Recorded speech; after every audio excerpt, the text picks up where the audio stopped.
Shalom saudara, mari kita akan mulai prayer, kita berdoa.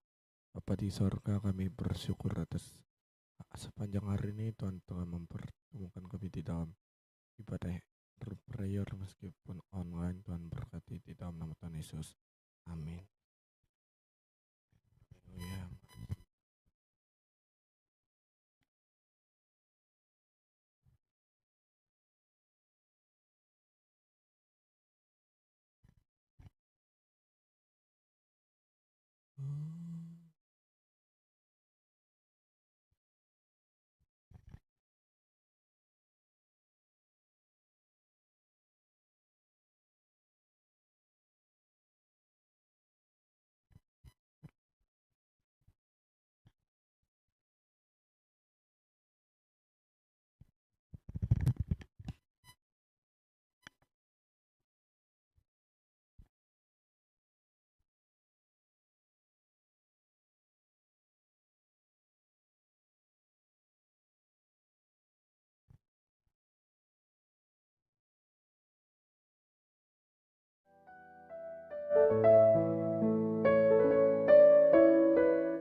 Pimpin langkahku setiap waktu dan berjalan dalam Roh-Mu. Nyatakan Tuhan, nyatakan Tuhan kemuliaan-Mu dan berjalan denganku,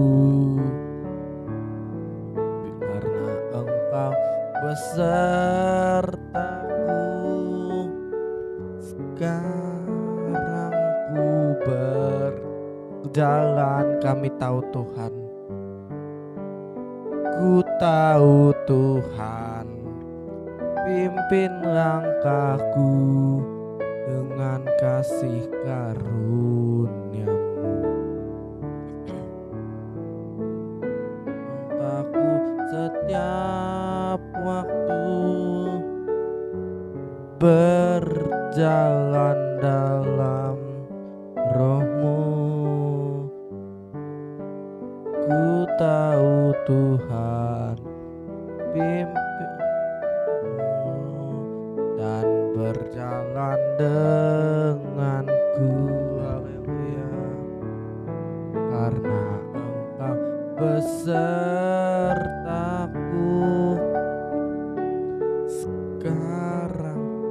Sekarang ku berjalan, kami perlu Tuhan.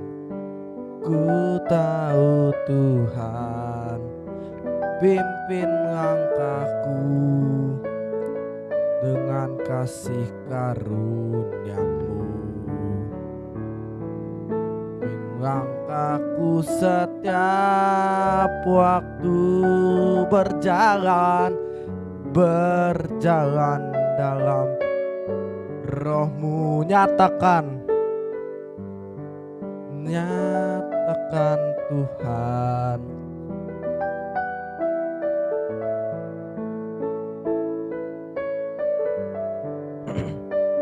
haleluya. Katakan, nyatakan Tuhan kemuliaan-Mu dan berjalan denganku. Nyatakan Tuhan kemuliaan-Mu dan berjalan denganku. Haleluya, mari sembah Dia.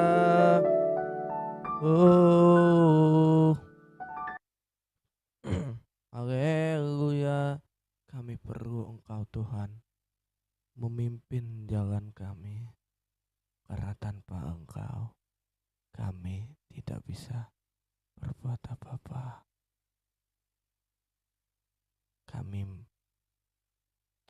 Haleluya. Engkau yang menemukan setiap kami. Sembah Dia. Haleluya.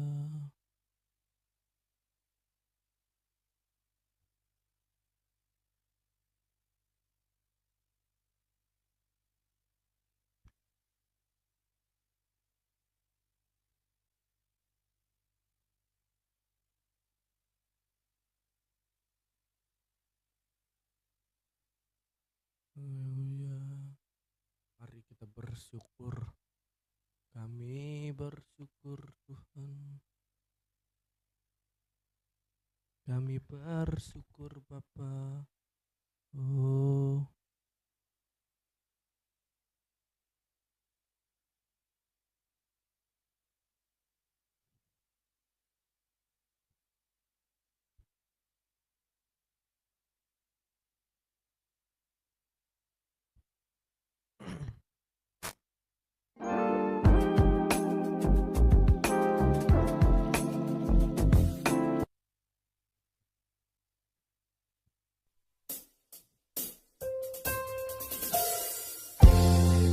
kami bersyukur buat kasih setiamu di dalam hidup kami.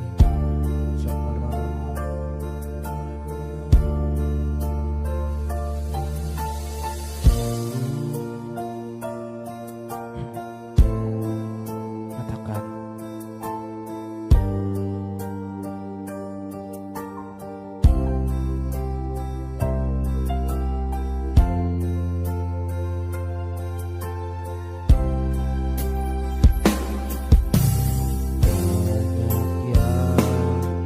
kau berbuat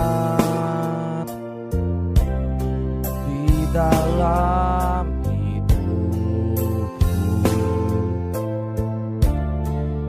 rancangan indahmu terjadi di hidupku. Bapa yang mengerti segala yang ku perlu, kasih-Mu sempurna, nyata dalam hidupku.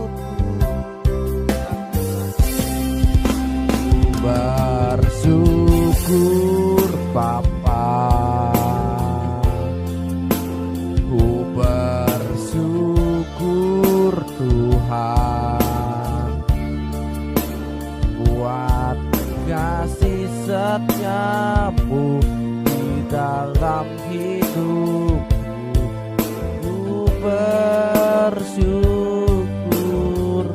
Tuhan, ku bersyukur Bapa, ku bersyukur Tuhan buat kasih setiamu di dalam hidupku. Ku bersyukur Tuhan.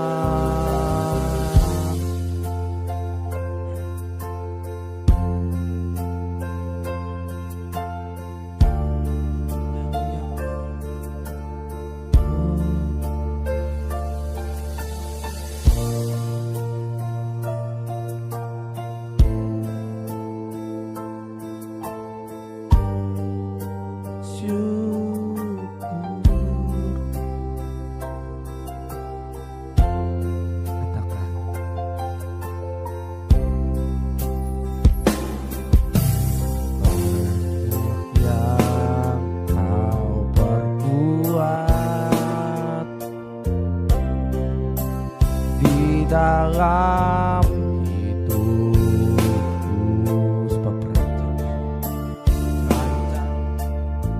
indahmu terjadi di hidupku. Bapa yang mengerti segala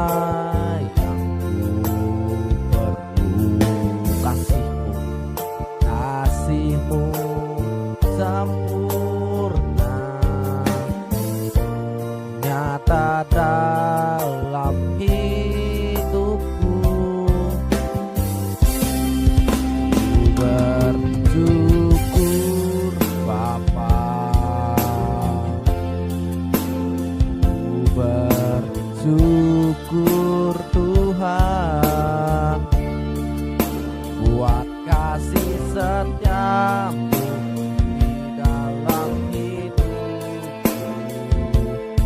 bersyukur.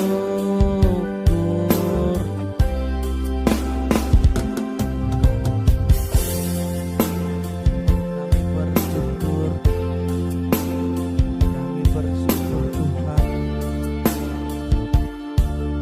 karena kasih setia di dalam setiap kami.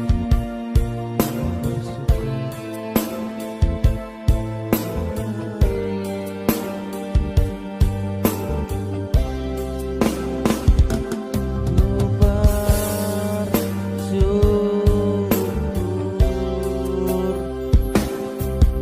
Tuhan, haleluya. Hari ini Tuhan sudah menyatukan kami di dalam Root Prayer online ini Tuhan, semua karena anugerah dan perkenanan Tuhan. Terima kasih, kami akan mendengarkan firman-Mu dalam nama Tuhan Yesus. Amin. Saudara pernah gak sih dengar cerita tentang anak yang hilang? Si bungsu dan si sulung. Nah, hari ini saya akan membahas bahwa kedua anak itu mempunyai otoritas yang sama sebagai anak, tetapi mereka mempunyai perspektif yang berbeda tentang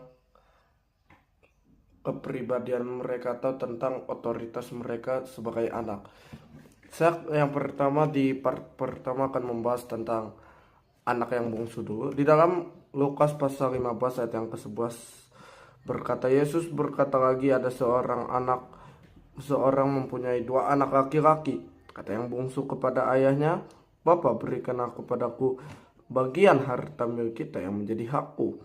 Lalu ayahnya membagi-bagikan harta kekayaan itu di antara mereka. Beberapa hari kemudian bungsu itu menjual seluruh bagian itu lalu pergi ke negeri yang jauh. Di sana ia memboroskan harta miliknya itu dengan hidup berfoya-foya. Setelah dihabiskannya semuanya, timbullah bencana kelaparan di dalam negeri itu dan ia pun mulai melarat.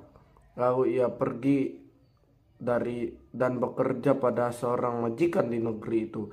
Orang itu menyuruh ke ladang untuk menjaga babinya. Lalu ia ingin mengisi perutnya dengan ampas yang menjadi makanan babi, tetapi tidak seorang pun yang memberikannya kepadanya.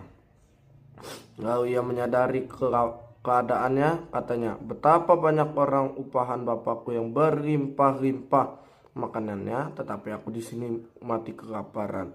Aku akan bangkit dan berkata kepada Bapakku dan berkata kepadanya, Bapa, aku telah berdosa terhadap sorga dan terhadap Bapa.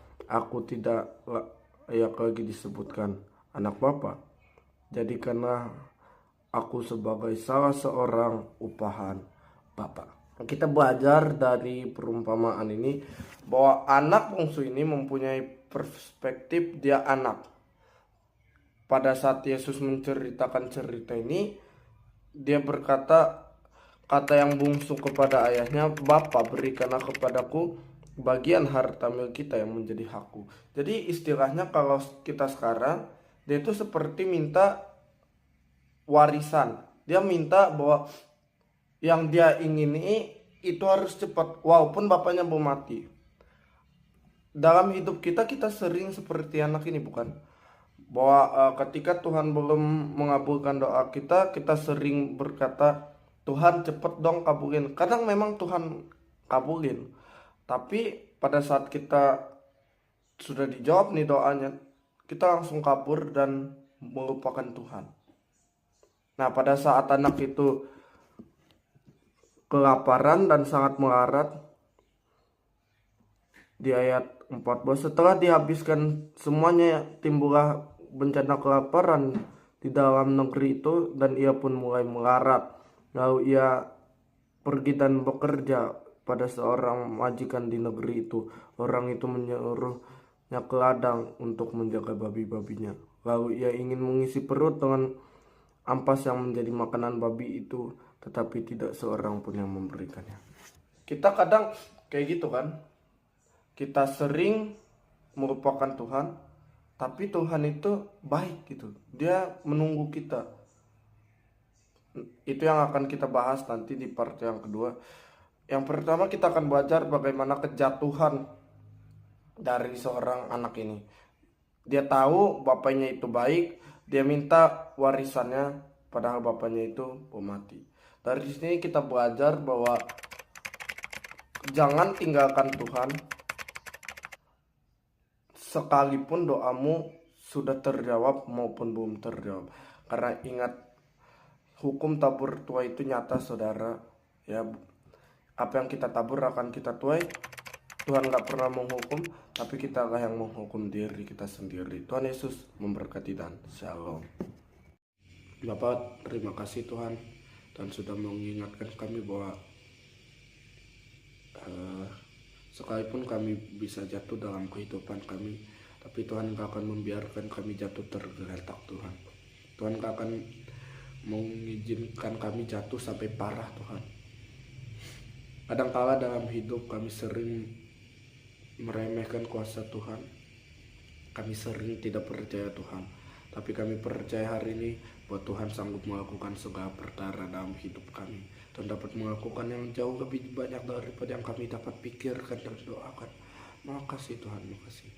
Hari ini mereka yang sedang sakit, Tuhan apapun penyakitnya, ya kami yang hari ini sakit dalam nama Tuhan Yesus, oleh biar Tuhan Yesus, kami yang sakit sudah disembuhkan dalam nama Tuhan Yesus.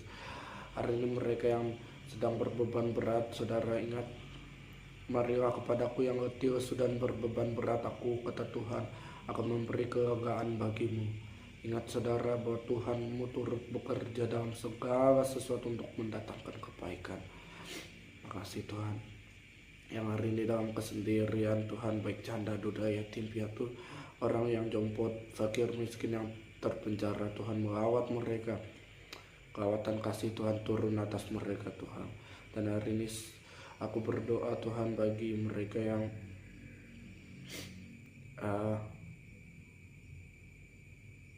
sedang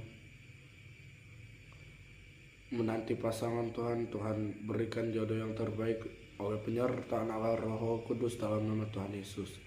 Aku berdoa bagi keamanan bangsa kami Indonesia ini Tuhan. Tuhan yang memberkatinya. Pada tanggal 20 kami akan melaksanakan peresmian pelantikan presiden Tuhan. Tuhan yang sudah memilih presiden yang terbaik, karena mereka bertanggung jawab dan memiliki takut akan Tuhan, serta mereka dapat menghormati Tuhan. Dalam nama Tuhan Yesus yang percaya diberkati Tuhan. Tuhan iman sama-sama kita katakan amin, amin, amin. Tuhan Yesus memberkati.